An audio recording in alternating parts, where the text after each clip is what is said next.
Hey there, I'm Dr. Sean Hislop with Coastal Vascular and Vein Center. Today, I'll be talking to you about your veins.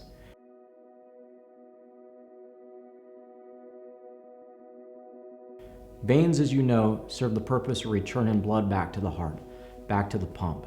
And they are just like the drain in your sink or toilet. They're designed to have absolutely no pressure in them at all. The way that the veins maintain low pressure anytime you're upright, because when you're upright, gravity's just trying to do what gravity does. It's just trying to pull blood back down to the floor, is through a set of one-way valves that act like stairs on a staircase or mini locks in a canal, just to help the blood inch its way back to the heart without any pressure at all. The problem is when these valves fail, you stand up or you swing your legs over the side of the bed and gravity has free range. It can just pull blood right back down to the floor like a waterfall. Unfortunately, when these valves are broken, the only way for the blood to overcome that force of gravity to get back up to the heart when you're upright is through pressure. It's really the equivalent of putting high pressure into the toilet. And you know what's going to happen when you put high pressure in the toilet. It's going to overflow all over the ground. The symptoms of the pressure and the overflow that shouldn't be there are all things that worsen throughout the day because you're upright and gravity's pulling on you. Pressure's building up, and this results in swelling, aching, heaviness, itching, pain, big old varicose veins. Veins are like a water balloon. If you put pressure on them, they're going to stretch and get bigger, and that's what we see and call varicose veins. But they're really just a sign of the pressure that shouldn't be there. And by the end of the day, you'll feel like you just need to sit down and put your feet up in the air. When you do that, you're actually getting gravity on your side.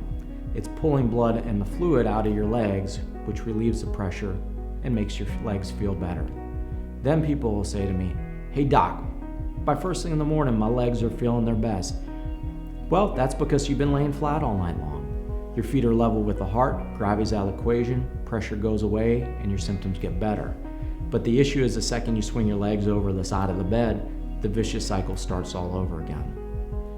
Well, there are lots of things that we can do to treat the symptoms of venous disease. One of the things is to get people compression stockings. Basically, compression stockings are designed to fight gravity. We tell people to wear them during the daytime when they're upright and pressure is building up as a result of gravity. But ultimately, by the end of the day, the pressure in the legs for most people exceeds the strength of the stockings, which causes a lot of pain and discomfort. Stockings are not a solution for the underlying problem. At best, they simply mask the symptoms. And the problem is that the stockings haven't addressed the underlying issue, so the second you take them off, the symptoms come back. In the end, it's just better to fix the problem. All the treatments we do nowadays are extremely minimally invasive, and almost all of them are covered by your insurance companies. They only take about 5 to 10 minutes and are done in the office. There's no downtime, and we actually ask that you get up and walk around for 15 to 20 minutes before you even get into your car. We want you to return to normal activity right away. So, how do we fix your veins? Well, we start by performing an ultrasound of your legs. This tells us which veins are working and which ones aren't. You have tons and tons of veins in your legs, and so when one isn't working right, we just get rid of it.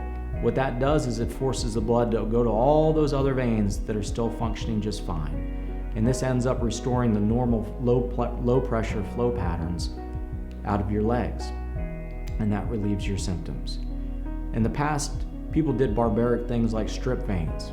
We don't do that anymore, and we haven't done that for decades. Now everything that we do is very minimally invasive. And like I said, these are all done in the office and take 5 to 10 minutes my time, and you should be back to normal activity right away. You should expect to be in and out of the door within an hour to an hour and a half. So, the question is, what do we do?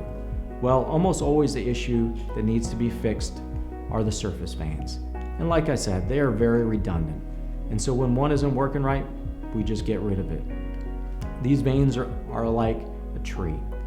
The big, larger, higher flow portion is more like the trunk of the tree.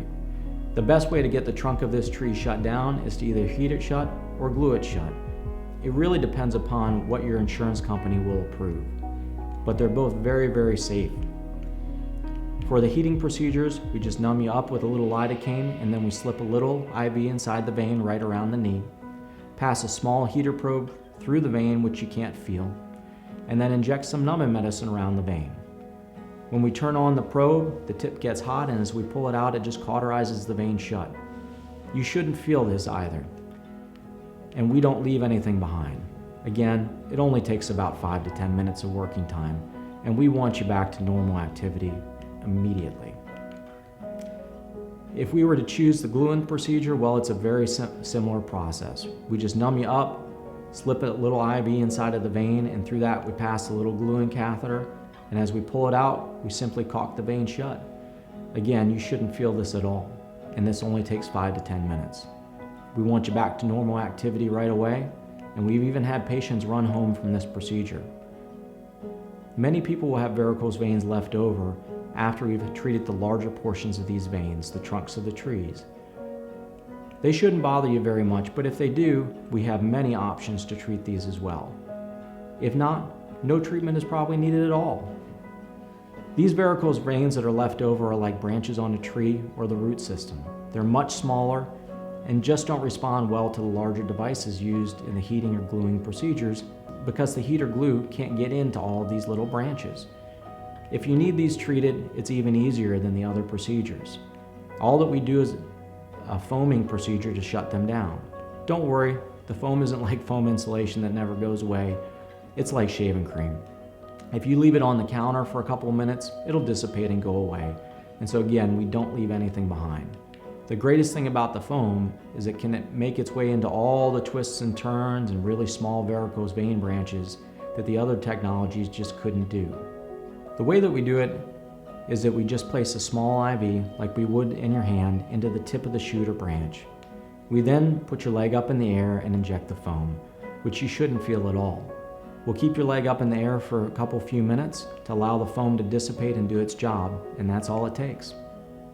We want you walking for 15 or 20 minutes before you even get back in your car and then back to normal activity right away.